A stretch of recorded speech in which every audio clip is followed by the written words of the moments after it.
1895. Edison, aged 48, reaches out in sympathy to his stricken colleague. Tesla tells reporters that Edison has shown him the greatest kindness and consideration. 1896, a German's progress reported from London calls both Edison and Tesla to action. Soon after, Edison sends a note urging him to make progress with his X-ray experiments so Tesla will give us something that will beat Röntgen. 1908, rumours swirl around New York that somebody has nominated Edison and Tesla for the Nobel Prize. Tesla says Mr. Edison, now aged 61, was worth a dozen Nobel Prizes. This story is all about debunking the Edison-Tesla myth, which states that not only were they rivals, but, for example, during the War of the Currents, Edison killed an elephant called Topsy. One example of this myth-making is an article online called The Terrible Things Edison Did to Slander Nikola Tesla. It's been shared thousands of times and describes Edison as a sloppy, flap-jawed, evil capitalist cast against Tesla, a slender proto-hipster, a futuristic genius. A large part of the myth focuses on $50,000 that Edison allegedly swindled Tesla out of. Yet nothing enters into the historical record until Tesla puts pen to paper in 1919. Where did this story begin?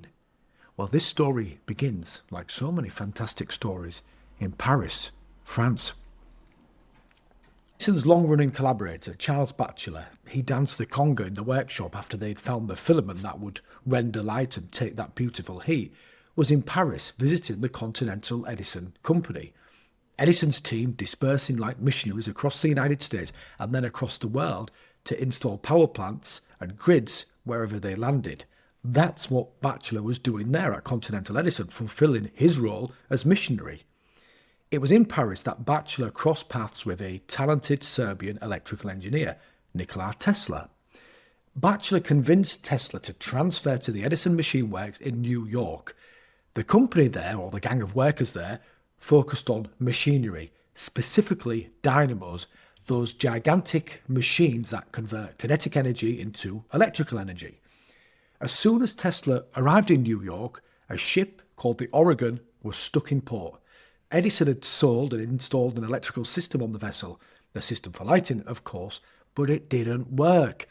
Tesla got the job of popping over to the Oregon to fix it because all the other workers were busy doing other things, debugging and installing systems right across New York and other parts of the US.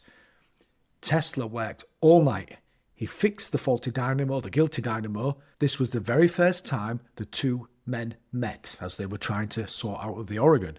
Of the encounter, Edison said of Tesla, "That is a damn good man." Tesla and Edison met only one more time during Tesla's employment at the Machine Works. He was, by the way, a salaried employee, one of hundreds. Despite the brevity of this experience with Edison and seeing the Machine Works up close, it did plant the seeds for Tesla's own future as an inventor. And in fact, later, in that 1919 autobiography, he wrote the following: "The effect Edison produced on me was extraordinary. When I saw this wonderful man who had no training at all, no advantages, and did it all himself, and saw those great results that had manifested in New York because of Edison's industry and application, I felt mortified that I had squandered my life ruminating through libraries and reading all sorts of stuff. Yes, damn you reading and damn you libraries." Tesla, at that moment, was only 28. Comparing himself to the older man, Edison was 10 years his senior, was misplaced. Understandable, but misplaced. Tesla's reading and studies had actually stood him in great stead for understanding and the full comprehension of electricity. In fact, Charles Batchelor had said of Nikola Tesla that he was awed by his deep understanding of electricity. Edison's intuitive understanding of electricity was real, but the limits of this understanding end and probably begin with the high resistant light bulb. But it was the next generation, especially men like Nikola Tesla, who picked up Edison's ideas and ran with them. Well, why? I think of Tesla as being electricity native. It's never the inventor of a technology that goes on to dictate its destiny or its future, but it's those kids, those youngsters who come of age when a technology comes online. Edison was not electricity native. He was telegraphy native. He came of age during the age of telegraphy. All of his ideas for the grid and that system of his to subdivide light came from switches. Tesla was different. He was 10 years younger. He came of age in the age of electricity. And this differentiates what the two men would then both go on to do. This is just another way of saying that Tesla had a much better understanding of electricity and what could be done with it. And Edison, it's important to note in this myth busting, would have completely agreed with that statement. 6 months after repairing the Oregon, Tesla made a short note in his diary, said the following: saying goodbye to the Edison Machine Works. That was it. Finished. For the following 2 years, Tesla worked on an arc lamp system, and much more importantly for the history of the human race, he developed his ideas around alternating current, a vastly superior system to Edison's DC system, because AC allows electricity to be transferred at high voltage across huge distances before being transformed to a lower voltage where it can be safely consumed. George Westinghouse partnered with Tesla, and that partnership led to the successful deployment of AC, and surprise, surprise, that made Nikola Tesla extremely rich. Now, the reason I say surprise, surprise is because my guess is that you think Tesla was a poor man. This is not true. He may have died poor, but he certainly did not live poor. Paul Israel has been working on the Edison paper since 1980, well over 40 years now, and I get the feeling it was a short-term project, but he's still at it, still fighting the good fight and helping people like me and helping people like you to understand a very misunderstood person, namely Thomas Edison. Israel makes a crucial point about AC versus DC, the so-called war of the currents. It was largely a media invention. Journalists at the time concocted this so-called war as they pitted AC and Westinghouse against the DC system and Thomas Edison. The journalists' primary aim was to sell newspapers, the same now as it was back then. Their aim, in other words, was to create sensation. Does that sound familiar? Tesla, according to Paul Israel, was, and I quote, a minor player whose important work, the electric motor, as well as his other inventions, were owned by Westinghouse. So crucially, Israel points out that advertisements, correspondence, and newspaper articles cast Westinghouse and not Nikola Tesla as Edison's greatest foe. In Israel's biography of Edison, chapter 17 to be specific, Tesla doesn't come up at all. The reason is extremely simple. Neither Tesla nor Edison viewed the other as a rival during the so-called War of the Currents. The rivalry has a grip on the public's imagination, but it did not exist in that historical moment, and it does not exist right now in the historical record. Fast forward to 1895, Tesla's laboratory burnt down. He'd forgotten to insure it, but the biggest loss wasn't financial. The biggest loss was to his work and to his ideas and everything in that moment that was in progress. Observers watched the heartbroken Tesla walking through the ashes, picking up bits of equipment, blowing the dust off, shaking his head and dropping them back into the pile of ashes with tears in his eyes. Edison reached out in sympathy and offered Nikola Tesla the use of his lab. At around about the same time, Edison praised Tesla's AC system for transporting hydroelectric power from Niagara Falls back to the city. He described that as amazing. Tesla reciprocated, calling Edison a genius. A year after the laboratory fire, the German physicist Wilhelm Röntgen discovered a peculiar green fluorescent light at the end of one of his experimental tubes. Because the nature of these rays eluded him, he marked a huge X in his notebook, and that's why, even today, we call them X-rays. Röntgen then photographs his wife's hand, and she saw the skeletal structure, including her wedding ring. Bones, but no flesh. She said, and please do forgive my German, Ik heb mijn dood gezien. I have seen my own death. Edison and Tesla independently began their investigations into X-rays. They made progress, but in different ways. Tesla's experience with generators allowed him to cast X-rays more than 40 feet. Edison's experience with bulbs and photography, on the other hand, and the fact that he had a team that he knew how to manage, led him to believe that they would win this race once they got over their original obstacles and hit their second wind. Now, eventually, they failed, by the way. Eventually, Edison gave up because he realised he couldn't win. On the 18th of March, 1896, in a publication called the Electrical Review, he published his notes.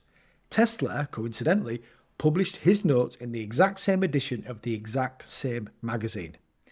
Edison then sent Tesla a note urging him to continue so that they would have something to beat Röntgen with. X-rays at that moment, though, were not the only thing Tesla and Edison were messing around with. The biggest problem with the incandescent light bulb, back then of course, and now as well, was that damn filament. It was always burning out. What if Nikola Tesla could get rid of the filament completely? That is, of course, what fluorescent light bulbs are. Eventually, Tesla and Edison, both working on fluorescent light bulbs, lost the race to a man called Daniel McFarland Moore. He had a fluorescent glow tube. Somebody then wrote a letter to Western Electrician to point out the simple fact that Daniel McFarland Moore had beaten Edison and had beaten Tesla.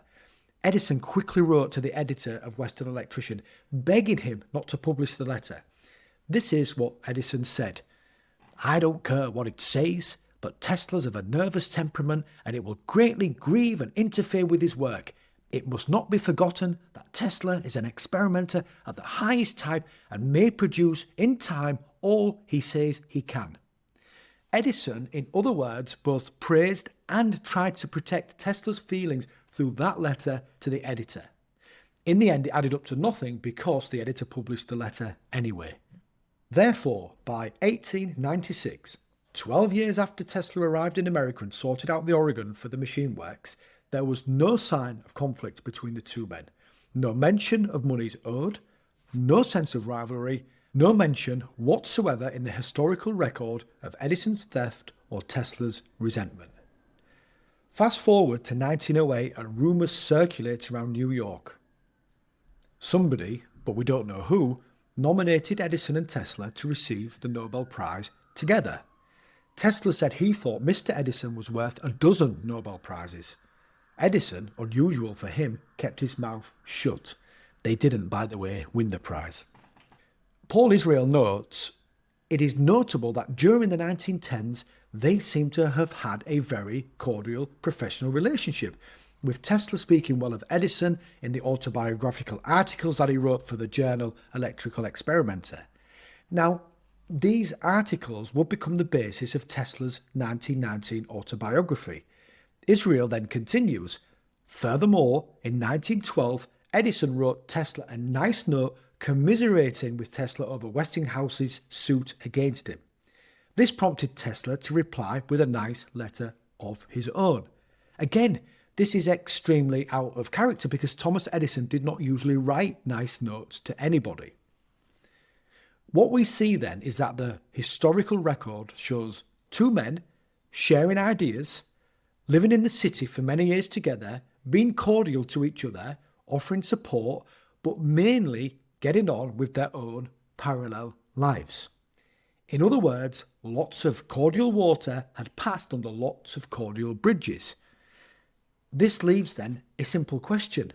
At what point did, or at what point does, Thomas Edison destroy Nikola Tesla's lives? Well, you see, this is the great mystery, because up until 1919, there is nothing to indicate that Thomas Edison had done anything to Nikola Tesla, anything at all. But something happened between the publication of Tesla's 1919 autobiography and the beginning of the 1980s. In 1981, Margaret Cheney published Tesla, Man Out of Time. Everything, at least for the Tesla versus Edison myth, happens on pages 32 and 33. She presents a story that has caused so much hassle in the last 50 years. She says that Tesla identified a number of improvements to Edison's generators, And, I'm quoting from the book, the astute businessman in Edison brightened at the mention of the latter, but he realised the project Tesla had described was major and would take a long time. Unquote.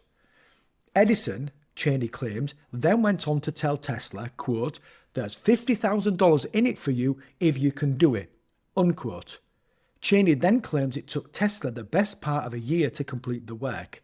But when he went to collect his bonus, Edison turned around and said, Tesla, you don't understand our American humour. What evidence had Margaret Cheney found to substantiate this story? It's difficult for me to work that out by reading a book. Her research appears to be built on the work of the Tesla Society, but it's long since been disbanded, and they themselves drew from Tesla's 1919 autobiography. It's within the autobiography that this story is briefly mentioned for the very first time. Page 71 of that 1919 autobiography says the following. For nearly a year, my regular hours were from 10:30 until 5 o'clock the following morning. Edison said to me, I've had many hard-working assistants, but you take the cake. During this period, I designed 24 different types of standard machines with short cores and uniform patterns. The manager had promised me $50,000 on the completion of this task, but it turned out to be a practical joke. This gave me a painful shock and I resigned my position. The manager made the promise, not Edison. Well, why had this come up only now, decades later? Paul Israel thinks that Tesla, at this point frustrated with his life, was looking for something to point his frustrations at. The truth is, nobody really knows why he included this paragraph and decided to tell that story all those years later. But nevertheless, when he does tell the story, he tells it only in passing. The rest of Tesla's autobiography is extremely telling. Edison's name appears 14 times. I counted them, 14. The first time that his name pops up is all around the Oregon incident. Another time, references are to Edison's companies, such as Continental Edison or the Edison Machine Works. Tesla refers once to an Edison machine. The seventh reference contains Tesla's statement about the remarkable effect Edison had on him, and the last mention, remarkably, appears under an image of Tesla after he had been awarded and accepted the Edison Medal from the American Institute of Electrical Engineers. Why would Tesla accept a medal named after a man who had done him so much harm? It does not add up. He accepted the medal named after Thomas Edison because he looked up to him and because he respected him. That, to me, is the myth debunked. A cordial relationship lasting decades and a story written in frustration that, in any case, did not even point the finger at Thomas Edison, but pointed the finger at one of his managers. This leaves, however, one more giant question that we need to ask and answer. How on God's earth has Nicholas Tesla versus Thomas Edison become a thing?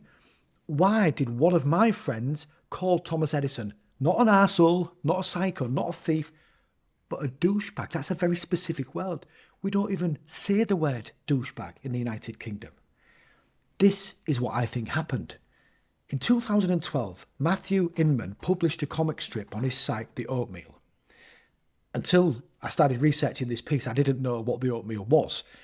The comic's hilarious. Inman's work is hilarious, and right now he's got a brand new show on Netflix, so congratulations to him. The guy is clearly a genius. His comic back then was called Why Nikola Tesla Was the Greatest Geek Who Ever Lived. The punchline, spoiler alert, was the only thing Edison truly pioneered was douchebaggery. A rebuttal soon came from Forbes magazine and a journalist called Alex Knapp. But then, you're never going to guess what, Inman then rebutted the rebuttal, and he pointed out all the errors in Knapp's article. And actually, the follow-up article is even funnier than the original. You should take a look at them. But crucially, Inman's response reminds us as readers, and reminds poor Alex Knapp, the journalist, that comedians, don't mess with these guys, that comedians use hyperbole for effect. The problem for Edison's reputation is that the Oatmeal Comic went viral in 2012. And soon after that, the number of Google searches for Nikola Tesla doubled. Tesla had arrived on the web. And of course, back in 2004, Elon Musk invested in Tesla Motors, a company named after Nikola, and therefore added to his fame. Musk then donated $1 million to a campaign to convert Tesla's old lab into a museum. The campaign was run by Inman. This was a remarkable thing for him to have done. In a moment of historical reflection, he saved the old laboratory that once upon a time burnt down and turned it into a museum. And he even got Musk to give him $1 million to do so. In a later interview, Inman said that he sort of rallied the fan base of Nikola Tesla. As part of the campaign, Inman also produced Tesla is greater than Edison stickers. Well, that's true. As an electrical engineer, Tesla was way greater than Thomas Edison. Thomas Edison would have agreed with that. But of course, Tesla being a better engineer does not a rivalry make. To me, the evidence is clear. Thomas Edison and Nikola Tesla were never rivals. They corresponded cordially for decades, praised each other's work, and supported each other through setbacks. Tesla himself looked up to Edison, called him a genius, and he said he was worth 12 Nobel Prizes, and then later accepted the Edison Medal. What it all means is that Thomas Edison, in the eyes of Nikola Tesla, was many, many things. But a douchebag wasn't one of them. Thank you so much for watching this video today, and if you've made it this far, you might very well be interested in my other films about Thomas Edison. Like and subscribe. It's been wonderful to have you, and of course do leave comments because they are my favourite thing in the world to answer. Until next time, goodbye.